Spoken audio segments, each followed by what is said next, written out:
Hello everyone, welcome to A Build Inspired By, the series in which I take a look at the build style of a specific creator and try to implement their ideas into a build of my own, taking you guys along the way with me.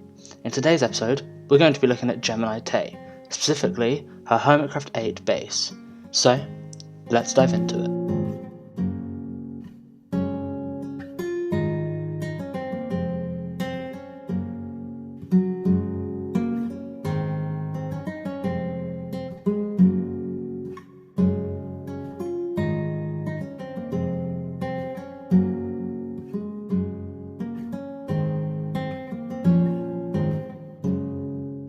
Gem's base has a very natural theme, incorporating many shades of earthy brown and being overgrown with plant life. Some of the concepts I want to take into my own build are the stone foundations prominent in all her structures, the living mossy roofs, and that simple yet elegant birch and sandstone colour palette, contrasted with darker trims and highlights. I would also like to encapsulate the cottagecore fantasy vibe created by her cosy yet magical megabase, to create a build that feels at home in the forest. I began by outlining the stone foundation using cobblestone, breaking up the walls with stone brick pillars to add interest.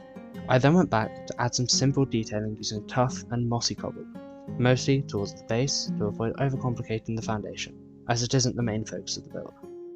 I'm also adding in this slightly raised section to act as a support for a tower that I have planned. Outlining the build like this is a great way to visualize what the final product might look like, allowing you to make any changes at an early stage and saving lots of time in the long run. I'm using stripped spruce pillars to help me work out the height of each wall.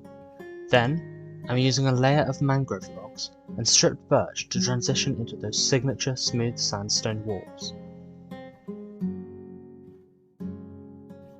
Using slightly different materials, such as birch planks for the extended section or tower, helps them pop and allows the viewer to differentiate between different sections without them all blending into one big build.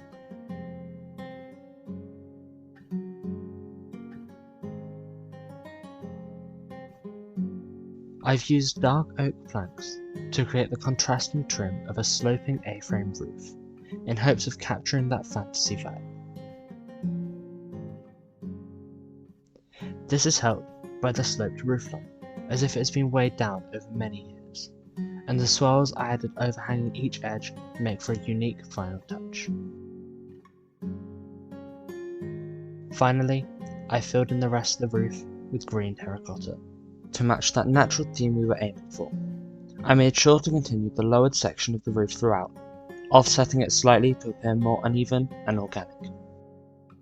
Adding in a window can really help to break up an otherwise simplistic roofline, so I've used a darker palette, incorporating spruce wood to match the dark oak trim for this edition. I've continued to contrast my lighter palette with the deep slate roof I've decided on for this tower. Although not what you may initially associate with cottagecore, I think it serves to accentuate the lush build below. I love to add gradients to my builds, and especially to detail roofs. So, to bring Gem's original moss back into this build, I'm transitioning from dark to light green to incorporate some more natural materials.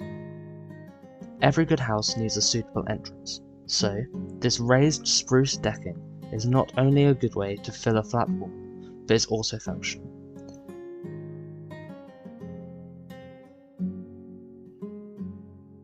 For the canopy, I've used a dark oak trim to reflect the one above, but mixed in oxidized copper to really stand out.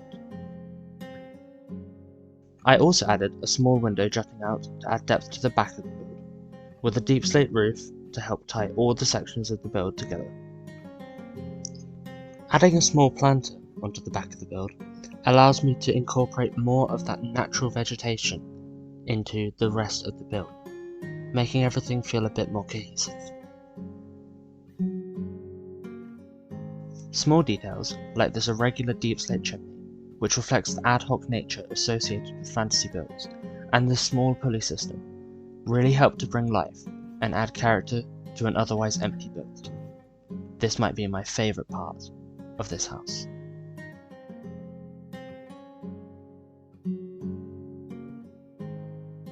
The moss on the roof provides a great spot to plant some additional vegetation to really sell this build's overgrown nature and incorporate it into the forest around it.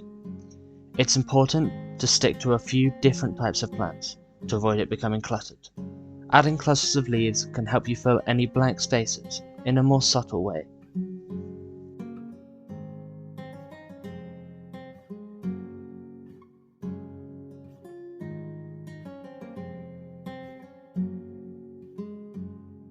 Now the main structure is finished, the best way to integrate it properly into the landscape around is to do a little bit of terraform, maybe by adding a few custom trees here and there.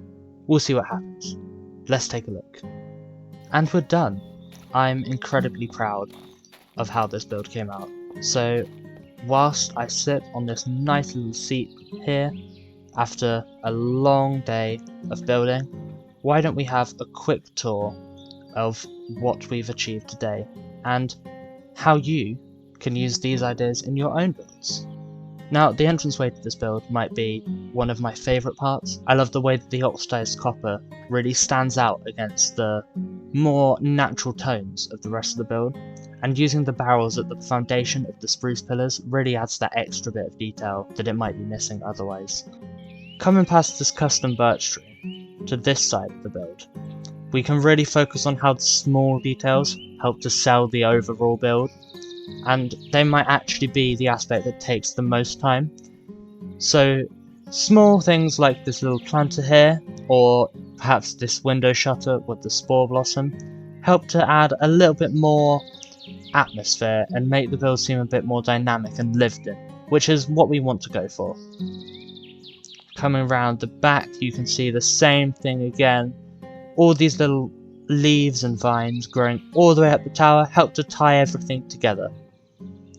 And this little detail here is one of Gem's details, so I thought it would be nice to add this in, but with my own twist of adding in this nice little azalea leaf here, as if maybe it's been a bit too overgrown.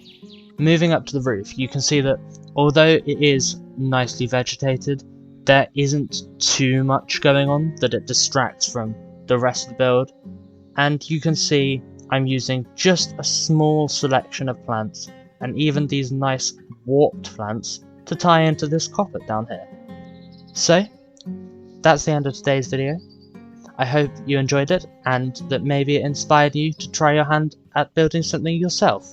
I'll leave a link to Gem's channel in the description, of course, and I would like to say that watching Gem grow throughout her time on Hermitcraft has been a great privilege, and I'm excited for what happens in Season 10. If you want more of these videos, feel free to click the subscribe button.